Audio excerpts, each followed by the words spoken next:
The year is 1990.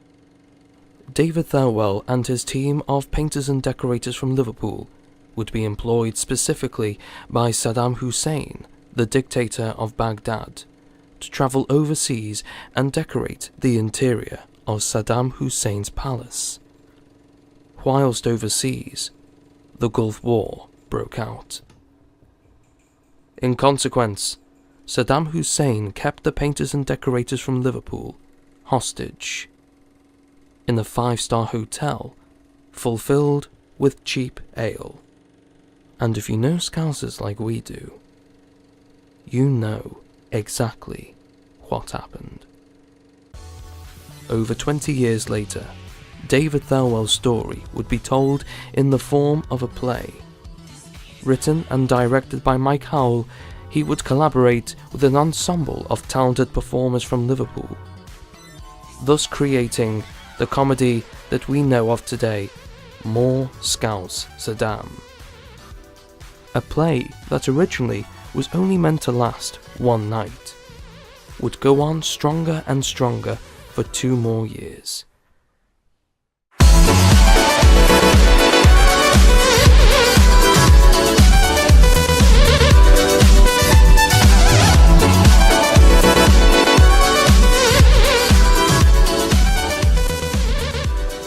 We present to you More Scouse Saddam, 2 years in the making.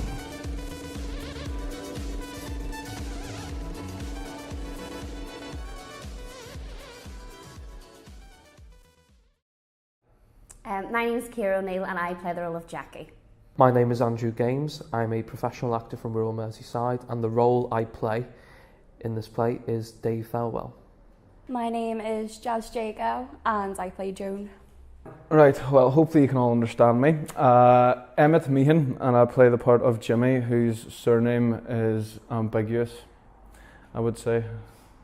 My name is Daryl Blackburn and I play Norman. My name is Rosie O'Neill and I'm playing the part of Debbie Christie. I also play the barmaid, but my main role is Debbie Christie.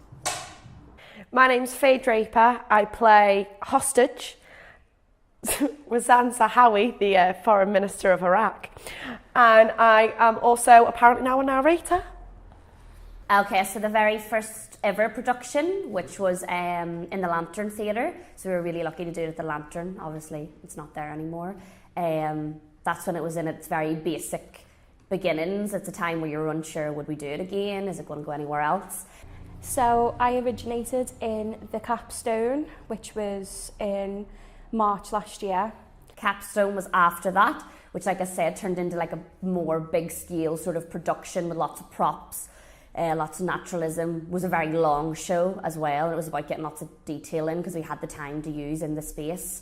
Then after the Capstone, it was then Edinburgh Fringe. We were invited by the Arts Council to perform at the Edinburgh Fringe Festival, and we were a bit worried if the Edinburgh Fringe Festival would destroy us, but we did really well and made an impact. And then we came back by popular demand and performed at the Casa a matter of weeks ago, and that was probably one of our more successful shows that we've had. The last show was my first one at the Casa, so I'm part of sort of like the new cohort of More Scouse Saddam. And do you know what? It was amazing working with the cast. The cast is beautiful. Everyone is lovely and everyone really works hard to get the end product. The story is told through our leading characters, David Thirlwell, Norman and Jimmy. Of course, the characters would be nothing without their actors. So let's find out who these actors are and how they bring their characters to life. So I have been in More Scouse Saddam for 2 years now. I'm the longest running male actor in the play.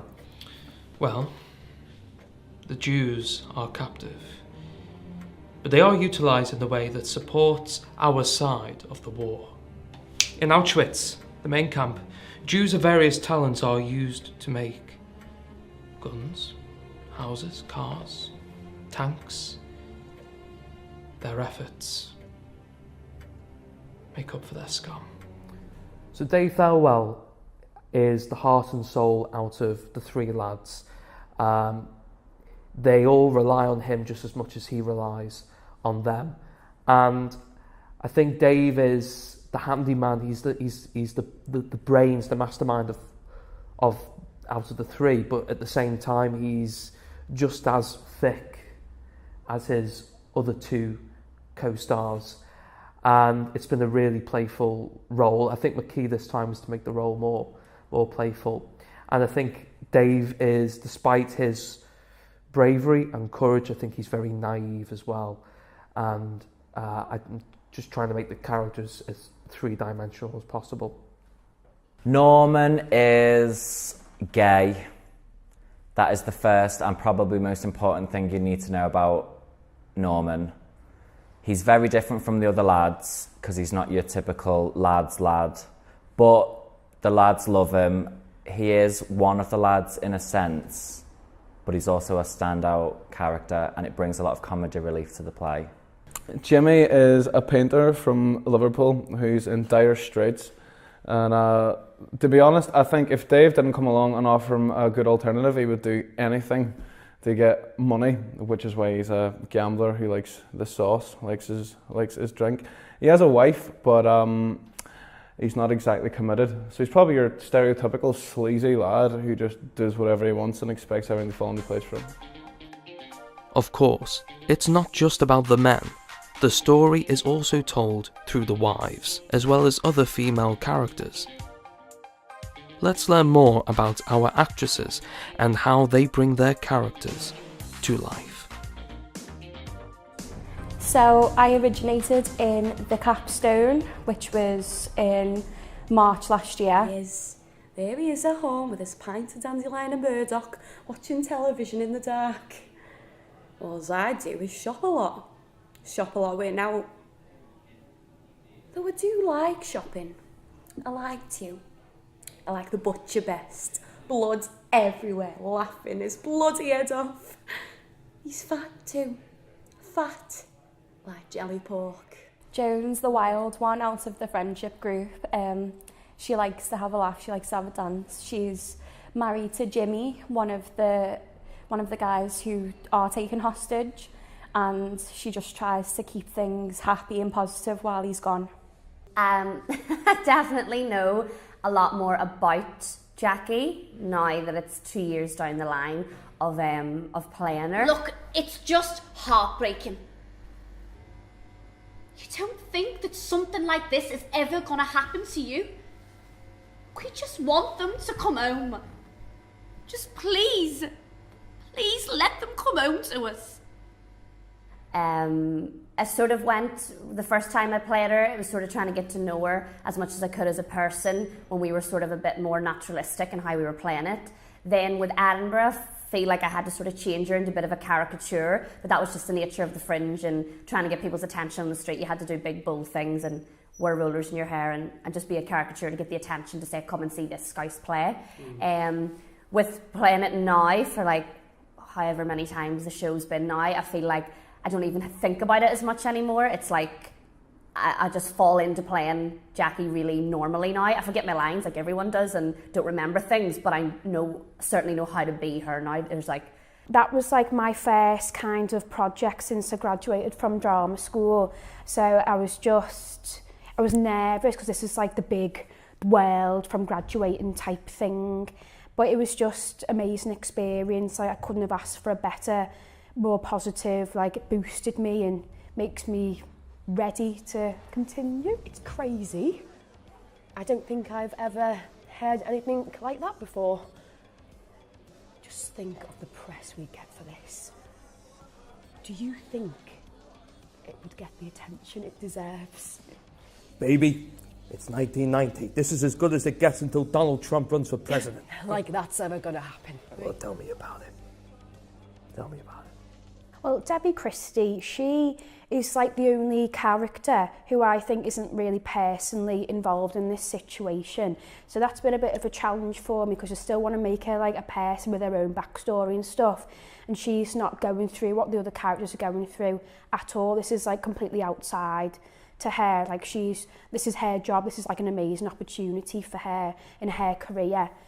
My first character, which is the hostage, is Julie, and her husband was part of the Kuwait government, and when Saddam invaded Kuwait, he was took to military installations to be bombed, and she's been put on an 18-hour journey from Basra with a child without any food, without any water, so it's quite an emotional scene. I'm also the Foreign Minister of Iraq, and that is a fun part to play. I mean, I don't think I particularly look like a Foreign Minister of Iraq, but it's good with Brecht. It really, suits itself to Brecht, which we're doing at the moment. And it's a part that has its laughs, but then also has its like serious emotional arc at the end, which I quite like. And the narrator, well, that part's in the process. Despite knowing their characters and the play from the back of their hand, surely there must still be challenges faced. The physicality is the main one. As I said, I haven't really done it much before, so it's going to be something new. But again, it's something I want to just go into head first and not really be scared of it. It's just how we can keep the comedy authentic and not overshadow it with our physicality. I don't want it to look pantomime-y or look like we're trying to dance. It's not about that. When we say we're making it more physical, it is going to be stylized and it is going to be acting physical. It's not just going to be like, oh, we're going to come on stage and dance. Now in the current rehearsal process, it's just trying not to recycle things that we've done before in terms of the physical movement, in terms of the Brechtian style we used at Edinburgh. So I'm quite conscious of still keeping little things that I did, and I'm sure everyone's the same, but it's nice to just completely rerun scenes and just be fresh with them and try something new, but always keeping that style in mind. Well, coming into it, there was like obviously cast members that have been there from the start because it's been going on for quite a long time. This production has been doing really well for quite a while. So I always felt that bit nervous, bit of pressure to come in when there's people who are like, so they know it so well, like the back of their hand they've experienced, like Edinburgh Fringe and done all these amazing things with it. So it was nerve-wracking to come into it like completely new, and it's like, oh, well, I want to do it justice. I want to like be an equal member of the cast type thing. But it's at the same time like positive, like it keeps things fresh, it keeps the ideas new and open and stuff, which is important as well. As professional as these actors and actresses are they really professional? How do they interact with their cast? Do they all get along? I love the cast. I think everyone works hard together, and how do I put it? Ourselves, no, they're lovely. I love everyone. Everyone's really talented as well, which is rare that you'll come into a piece and everyone's equally talented and equally lovely. So yeah, I love working with everyone. I've been in this play from the very start, so the cast has fluctuated show after show, and I've worked with many other Jimmies, I've worked with many other Normans, and I've also worked with many other Daves as well when I've been Norman in the past. And, again, in this case, we've got a new Jimmy and a new Norman, which I think as well, the chemistry between the lads in the play is very important, which did mean I had to get to know them and have a drink with them. Unfortunately, no, I'm only joking. They're great, and the thing is, outside of the industry, myself, Emmett Meehan, Darryl Blackburn, we're all very close, and that complemented our chemistry on stage a lot. Faye Draper I've worked with in the past. She played a big part in the earlier stages of my career, and it's nice to work with her again. And to work with Ciara O'Neill again. She is the longest running actress in the play, and it's never been stale when we've performed with each other. Murphy Road, there's so many different people in the play who I've worked with or had some form of history with in the past creatively. And Jazz as well, I think Jazz is such a workhorse. I think she works incredibly hard both on and off stage. Brilliant, it's fresh. I think everyone knows that when you start a show and you think it's going to remain and it's going to keep evolving, you're never going to keep the same people and the cast is never going to stay the same. And I think with the last time we did it in the Casa, we needed that life breathed back into it because it probably was missing for a while after Edinburgh, and it was nice now to have new people, a fresh outlook, and make it a totally different show really, but still keeping the humour the same and how it's always been. The cast are amazing, and even though the cast has changed a lot since I've been in and the roles have changed while people have been coming and going, it's been constantly brilliant, and all the new cast members that we've had have brought new ideas and just livened everything up and kept us upbeat. Coming in with new energy makes us all feel even more positive about the play and how successful it's been. I feel very lucky actually that we've got such a strong relationship as a cast, but more so as friends. We trust each other. That trust is there because we actually like each other. I mean, I'm sure every actor's been in a play where you've always worked with someone that you don't get on with, and that's a challenge in itself. But honestly, this has been a breath of fresh air, to be honest, because I get on with everyone in the play. We're all good friends. We hang out outside of working on this production. We are actually friends in our own time. So it's nice to actually have that level of trust and we can brainstorm with each other and bounce off ideas and it's nice to work with people who work with you. As well as money and relevance, surely there are other reasons why these actors are still a part of the play, especially for our leading man and leading lady to be a part of More Scouse Saddam for a running 2 years. There must be a reason. I think that the show is successful because of the passion that all of us involved have put into it. Dave is brilliant because he's willing to put this true story out there in a comedic way, even though it must have been traumatic being hostage and it must have had a big effect on his life. But the fact that he's willing to put it out there and tell everyone about it and give young Liverpool actors the opportunity to tell his story is just brilliant. I think it's so successful because it's real, like it's down to earth comedy, but it's versatile as well. It's got that emotional side to it. It's a real story as well. This happened, and that also means a lot to me. Like, you want to do it justice, you want to tell that story and just make it as true and as the best it can be, and like just do it justice for those that it happened to. And it's just Scouse fabulousness. Money! No, cut that please. It means a lot to me actually. I think it's so successful because even though the topic is so serious and people find it upsetting and don't believe that these things actually really happen to just a normal guy that we all know, I think it's the humour at the heart of it that keeps people wanting to come out and watch it. And I've always said, you know, if you just want a good, fun night out and have a laugh and be entertained and see humour that you see every day living in Liverpool, then that's the show to go to. Why it's so successful is because it's a story that has a very important message. The important message is hope.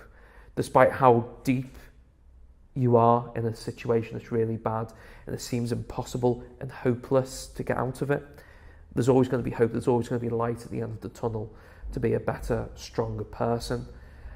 And you grow within every day that goes by, despite the bad things that happen. And I think that's a very Scouse attitude as well. A lot of Scousers have that attitude. They go through thick and thin, just like any other human being, but they always come out as a bigger, better, stronger person. I think that's why it's so successful and it's lasted this long. I think this play is so successful because it's real. It's honest people.